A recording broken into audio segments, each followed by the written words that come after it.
जय हो आई हई एगो शिष्या जब भगवान के द्वारा जाता रही तो भगवान के द्वारा से डोली आई बा। अच्छा आ कहतरी कि शिव गुरु भेज दिले डोलिया हो हम चदरिया ओढ़ के जाई, लेकिन आई और का कहतरी बड़ा गीत के बढ़िया भाव लागल रउरा सब बड़ा भाव से सुनी। कहतरी कैसे अरे शिव गुरु भेज दिले डोलिया हो हम चदरिया ओढ़ के जाई।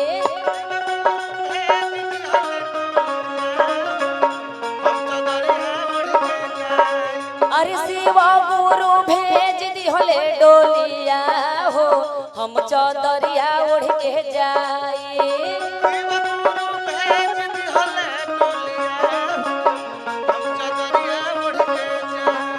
चदरिया ओढ़ के जाई हम चदरिया ओढ़ के जाई।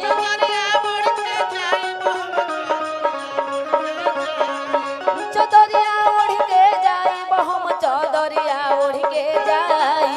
अरे शिव गुरु भेज दिले डोलिया हो हम चदरिया ओढ़ के जाई।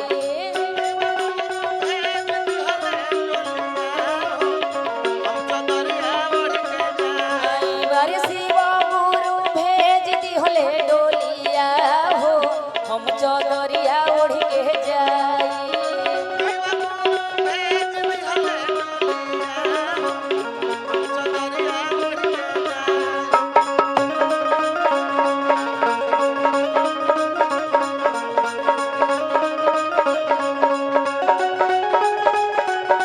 जय हो जय हो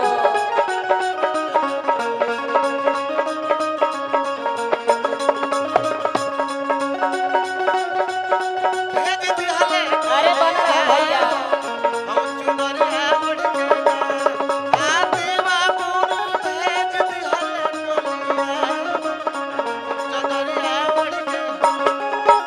भैया ये दुनिया में सब स्वार्थ खातिर बा, बिना स्वार्थ के केहू नहीं खे।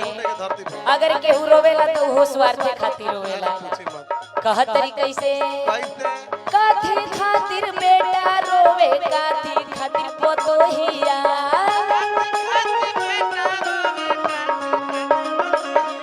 अरे काथी खातिर बेटा रोवे काथी खातिर पोतोहिया।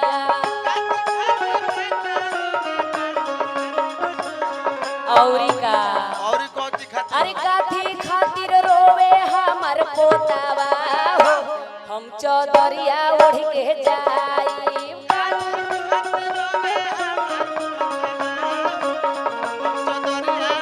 अरे काथी खातिर रोवे हमर पोतावा हो हम चदरिया ओढ़ के जाई।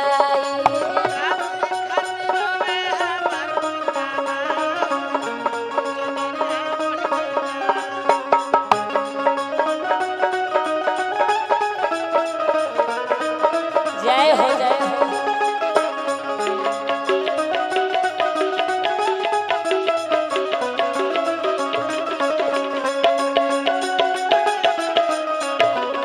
ओ हो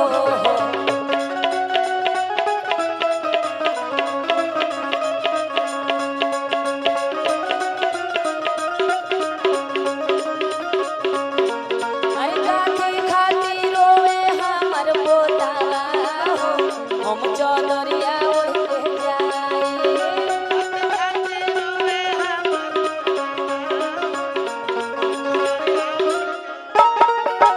भैया आई हई सब स्वार्थे खातिर भरल बा। कहतरी कैसे अरे माई खातिर बेटा रोवे धन खातिर पोतोहिया।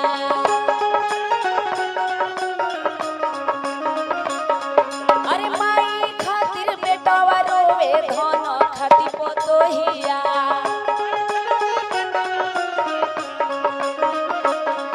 औरी का अरे आजी खातिर रोवे सुंदर पोतावा हो हम चदरिया ओढ़ के जाई। बाजी खातिर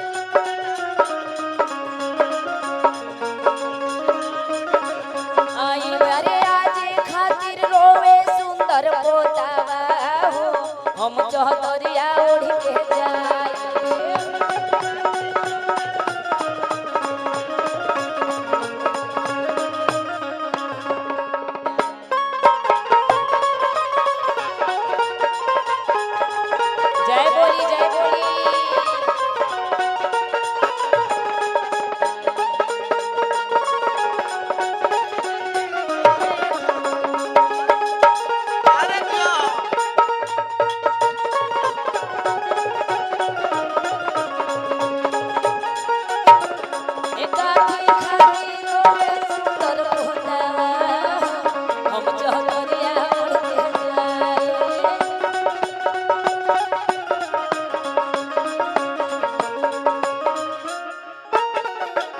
भैया बड़ा ध्यान से सुनाओ।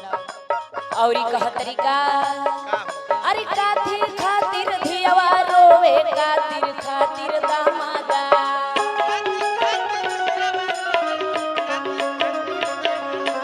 काथी खातिर धियवा रोवे काथी खातिर दामादा अरे काथी खातिर रोवे हमर नतिया हो हम चौधरिया ओढ़ के जाए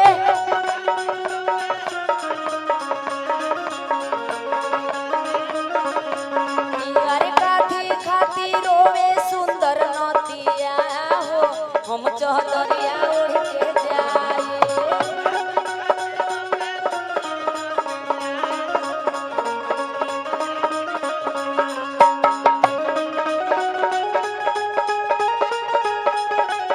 वाह भैया वाह।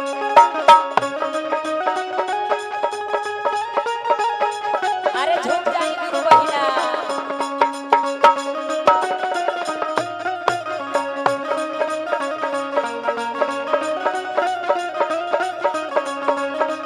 अरे काथी खातिर रोवे सुंदर नतिया हो हम चौधरिया ओढ़ के जाए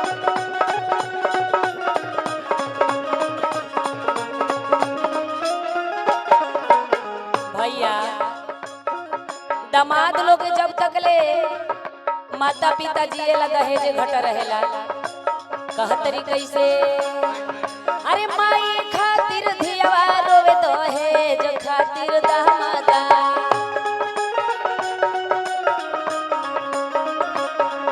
अरे माई खातिर धियवा रोवे दहेज खातिर दामादा आवे के होई अरे नानी खातिर रोवे सुंदर नतिया हो हम चौधरिया ओढ़ के जाए